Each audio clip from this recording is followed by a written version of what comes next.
এই মুহূৰ্তত মই উপস্থিত আছোঁ কামৰূপৰ বংশৰ অঞ্চলত আৰু বংশৰ অঞ্চলৰ এটি সদাব্যস্ত পথৰ যি জৰাজীৰ্ণ ৰূপে জলাকলা খুৱাইছে এই অঞ্চলৰ ৰাইজক। এই মুহূৰ্তত সতীৰ্থক দেহৰ কাৰণে অনুৰোধ জনাইছোঁ। এয়া হৈছে বংশৰ হাজো শুৱালকুছি সংযোগী এটি সদাব্যস্ত পথ আৰু এই ব্যস্ত পথটোত এক যি পথটিৰ মাজভাগত যেন পুখুৰী সদৃশ গাঁতৰ সৃষ্টি হৈছে, যাৰ ফলত এই অঞ্চলৰ ৰাইজে জীয়াতু ভোগ কৰি আহিছে।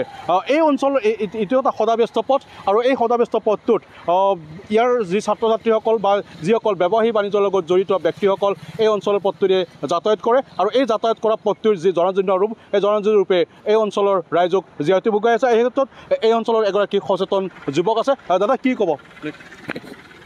মানে আমি স্কুলৰে গাড়ী চলাওঁ, বাচ্চাবিলাক স্কুলত লৈ আহোঁ, বিৰাট অসুবিধা হয়। সেইদিনা মোৰ লগৰ গাড়ী এখন উল্টি ইয়াত পাল্টি গৈছে, সিহঁতৰ মোটামুটি চাল চহটি গৈছে, বাচ্চাবিলাকৰো গৈছে। সঘনাই দুৰ্ঘটনা হয়। হয়, দুৰ্ঘটনা হয়।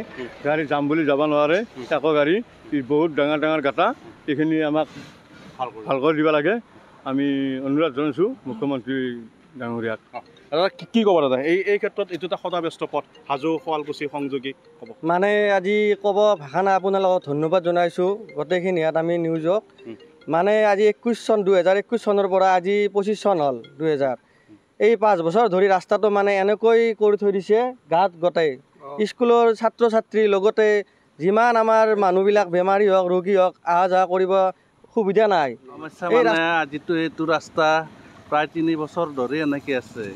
এতিয়া যিটো অৱস্থা বৰষুণ বতৰত, ইয়াতে বহুকেইখন বাইক মই পৰা নিজে দেখিছোঁ।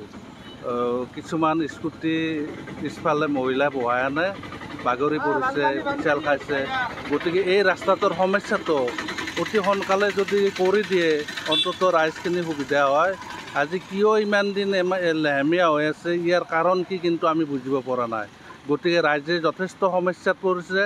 চৰকাৰলৈ অনুৰোধ যাতে ৰাইজৰ চকুৰ পিনে চাই তেখেতসকলে ৰাস্তাটোৰ ব্যৱস্থাটো সোনকালে কৰি দিয়ে। বহু ছাত্ৰ ছাত্ৰী ব্যৱসায় বাণিজ্যৰ কাৰণে এইটো অৱস্থাৰে অহা যোৱা কৰে। এইটোতো আপোনাৰ বংশৰ পৰা দামপুৰ, ভেলামাৰী, ধৰি লওক হাজো, এইটো মেইন পথ এটা। গতিকে 4 লেনযুক্ত এই পথটো আজি বহুদিন এনেকৈ পৰি আছে। যাতায়াতৰ ক্ষেত্ৰত হওক, বেপাৰ বাণিজ্যৰ ক্ষেত্ৰত হওক, যথেষ্ট সন্মুখীন হৈছে মানুহে বিপদত।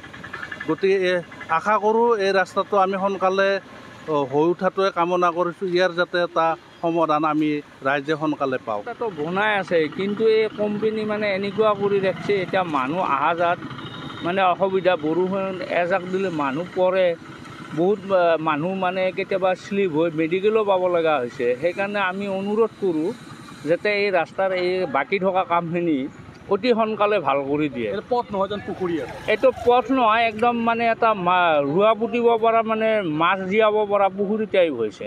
এইটো কি 4 লেন নেকি? এইটো বৰ্তমান 4 লাইন হৈছে, কিন্তু এতিয়া কোম্পানী কি কাৰণে হেমাহিৰ কাৰণে কৰা নাই বা চৰকাৰে এইটো কৰা নাই, তাৰ কাৰণে আমি অনুৰোধ কৰিছোঁ যাতে এইখিনি আমাক অতি সোনকালে ভাল কৰি দিয়ে। কিমান দিনৰ পৰা হৈছে? এইটোতো মোটামুটি আজি 2 বছৰমানৰ পৰা এনেকেই আছে। পুখুৰী কোন ঠাই এইখিনি? এইখিনি আপোনাৰ কি পৰে, এইখিনি আপোনাৰ আমাৰ বংশৰ এৰিয়াই পৰে। সতীৰ্থ পুনৰ দেহৰ কাৰণে অনুৰোধ জনাইছোঁ। এনেদৰে এই সদাব্যস্ত পথটোৰে যিসকল পথচাৰী অহা যোৱা কৰে তেওঁলোকে যমৰ যন্ত্ৰণা ভোগ কৰা বুলি আমাৰ লগত অভিযোগ কৰিছে। এই মুহূৰ্তত মই কামৰূপৰ বংশৰ পৰা মৃণাল ডেকাৰ ৰিপৰ্ট, NKTV+।